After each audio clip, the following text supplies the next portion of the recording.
But my husband took me out there because he and I both worked in the UFO field, but it was undercover, I guess one might say. It wasn't known to the public. It wasn't disclosed what we did because it wasn't marketable to John Q. public at the time in the late 80s, early 90s, well, 80s and 90s. So I worked on a secret team, so to speak, of investigators, but you get assigned projects, just like you do in today. We pretty much got that all lined up with, internet now and how we, work with people in the public. But my husband took me to Roswell because of our work that we discovered in each other, and then we decided that must be how we got together.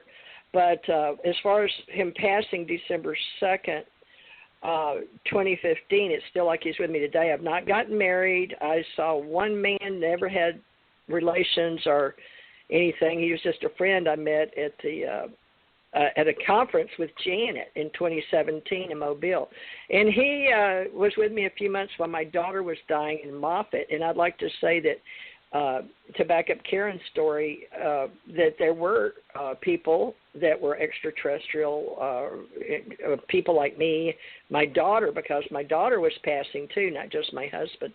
But they both had extraterrestrial DNA origin in them. And when my daughter passed, you could, she knew she was dying, but she wanted to live so badly. My husband, not so much. He was ready to go at the end because he knew what day he would die, and it was he told me. So it's a very deep story. So it's a lot of stuff that. Well, we'll have to. I don't know. Janet tries to help me because it's so deep and there's so many words and such a deep story with both of them. But, I'm trying to get better at, I know what I want to say, but I can't formulate it, Karen. I'm not, unless like I'm doing readings or with tarot cards or something, and I'll let my higher self take over. But in my 3D reality, it's hard to express what one can see dimensionally. So, getting to talk with people like you makes me feel better about talking because for so many years I did it privately. And when I was a child, I wasn't allowed to talk about my experiences in White Sands or having relatives that work, at Los Alamos or, my family was in the government and military generations and Air Force and Navy and Army. And so there was no doubt we were chosen. I want to hear all about it. Thank you, but I haven't been. A lot of people think we do this for some reason, but I do it as a facilitator. Basically, people were trying to get me on radio, and I came to help Janet with Stargate to the Cosmos, and just never left. So we've got 8 years of this. June 6th coming up. Oh, but Tom is a very important part of me. Tom, Janet liked him because she was a researcher. She went to those. Tom and I never went to one conference together or separately or anything to do with UFOs. We weren't allowed because if we did anything like that, because we had clearances, we'd be fired and probably sent to Leavenworth or something. They always were you actually working in Roswell? Where were you? You were in the military. I was working a lot out of Las Vegas, Area 51. Oh, my God. And, I've got stories about Denver. that. Yeah, I went on the base. I went in the base in Dayton, Ohio. I've been on a lot of military bases, but the important part was the part that Tom was doing that I didn't know about, and the part I was doing. I was doing more psychic communication and taking from the time I was 16 to Long Island on a private project.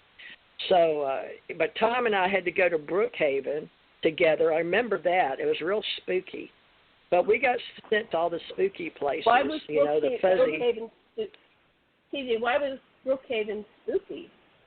I thought it was a lab. What made it spooky? Yeah, there were labs and stuff. We carried stuff as But what made Brookhaven spooky? You don't know about Brookhaven? But that'll be a whole other story. Okay, we'll go into another time. But you said you sound like me, TJ. You said was spooky. It's spooky. Why is it spooky? Why isn't it just well, you have to know what Brookhaven did in New Jersey and all that. But that's a whole show. Maybe Karen will Well, come you've back done a and little share bit with with Preston Nichols and Tommy Hawk's Oh, my gosh. Preston I can't Nichols. believe it. Are y'all talking about Montauk? Oh, Yeah. yeah. Oh, my gosh. I love tell you, that Montauk. started with me in 1995, and Preston Nichols knows who I am. I've just got to say this one thing. He's dead? Yeah. He died last year. Oh, I didn't didn't know that. Or something like Well, that. I just remember when we had the old videos? You know, the old videos, that came in a little book? I just got one out of the blue in 1995, and I was working with Dr. Bormy. We had that clinic. And all it had a sticky pad on the front of it, and this was, not to be sold to given to the public, as you know. And he said, "Enjoy!" ! Karen. That's it. And it told all about it. So anyway, that's what I understand, DJ, when you start rattling on this, because it just keeps going and going. It's like putting all the pieces of the puzzle to make the whole thing. But anyway, I want to hear your stuff. This is not a coincidence, by the way, girls. All these people in the news, and we just met. Can you imagine this? They're probably orchestrating us together for some reason. Well, this is what my husband cover is that I think that TJ had an arranged marriage, so I think that we sometimes get arranged. I just want to interject and then back to TJ. Preston actually died October 5th of 2018 at 4 a.m. I thought it was 2019. So yeah, Preston Nichols, rest in peace. But we had him on our show years ago, but let's go back to. Yeah, wow! I can't believe we know all the same people. Yeah, go back Janet, I love it. Janet, I'll tell you this. I will do it this way to protect myself. Brookhaven National Laboratory Research Institute, is a United States Department of Energy national laboratory located in Upton, New York on Long Island, was formally established in 1947 at the site of Camp Upton, a former U.S. Army base. Now, 1947 is basically when we set up the Central Intelligence Agency, but there was another group before that, so that's a whole other show.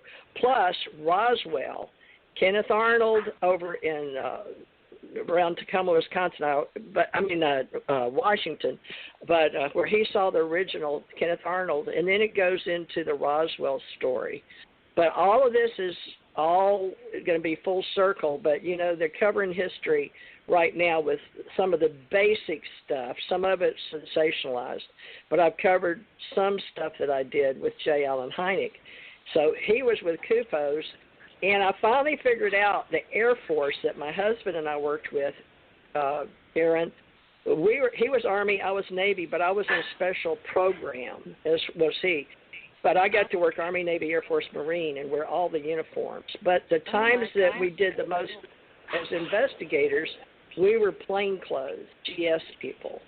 So it's it's a real interesting story, but I've never been brave enough to tell it and put all the pieces. So I've hid parts of it in books. But basically, a simple autobiography for me is called ACE Guide, ACEGUIDE, ACE Guide. T.J. Thurmond Morris, my maiden name, T.J. Thurmond, Thurmond. So we don't know how it all works, but we feel like the way my husband explained it is the extraterrestrials have their own Supreme High Council, and I write about that in my book. And then also they had their own intelligence men in black, and then there were those that worked with the nuclear, and then like this Department of Energy with the United States from back in 1947, and then that's where we get all our intelligence agencies. I think it's available. I think it's available, Janet. Janet helps me with books, but anyway, it's just ACEGUIDE, ACE Guide, if you can find it, because I lost all my original. Amazon or Lulu, maybe. Let Karen, you're cross-talking, so TJ, let Karen ask you a question. Go ahead, Karen. Ask TJ. I just asked her if it was on Amazon. We don't know. I'll look it up while we're talking. Okay. Yeah, let's slow down. You. So you Karen, another when topic? to TJ, TJ gets on a roll, just say, TJ, I have No, to it's okay, because everything she's saying is connected to me. It's real. I can see a picture of what's, and you too, Janet. We're all connected for a reason. Now, here's what I'm getting right now. When DJ was talking about the ETs, and you can correct me or add anything to it, is they put us together tonight for a reason. Mm-hmm. And because, of course, they work like this all the time. But when you said Preston Nichols and some of these things that happened to me in '95, it was just, I hadn't even gotten started professionally with this. I mean, I've been doing this since I was a kid.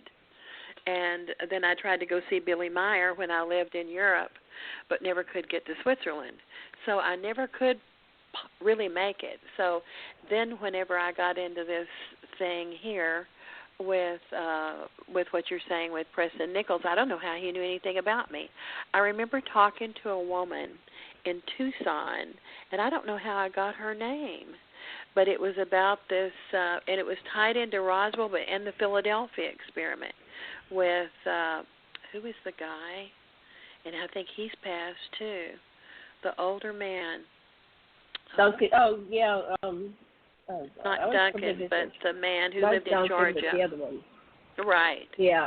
And so somehow I was talking to this woman named Beth in Tucson. I mean, it was just like putting dots together, and I didn't know what I was doing, didn't know how, it was just coming to me. And she said, oh, this is really interesting what you're in. I said, well, look, I don't know anything. I don't even know why I'm calling you.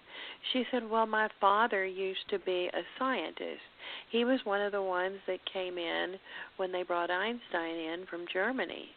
And she said, I watched him actually go through, he wanted to go through the door into the energies where he shape-shifted, and that was his exit. And she said, I knew he was in a lot of pain. Anyway, we talked about that. I said, my goodness, this is incredible. She said, well, you have to meet David Childress. She knew him. Well, I didn't. This was way before Ancient Aliens, and I've still never met David Childress, but I know that a woman named Beth living in Tucson told me that. I don't remember her last name. It's been, 25 years ago? And so then I'll jump forward here, and then because there was a guy involved in that whole thing, his last name was Allende, and he supposedly had some kind of a thing in Garland, Texas, on the suburb of Dallas, that there was some stuff hidden there and so forth. And I had this friend who was an attorney, and another little guy that we were with. We were like a bunch of kids. We're going out there to try to see what we could get into. And, it was that sort of thing. And then there were lights all around.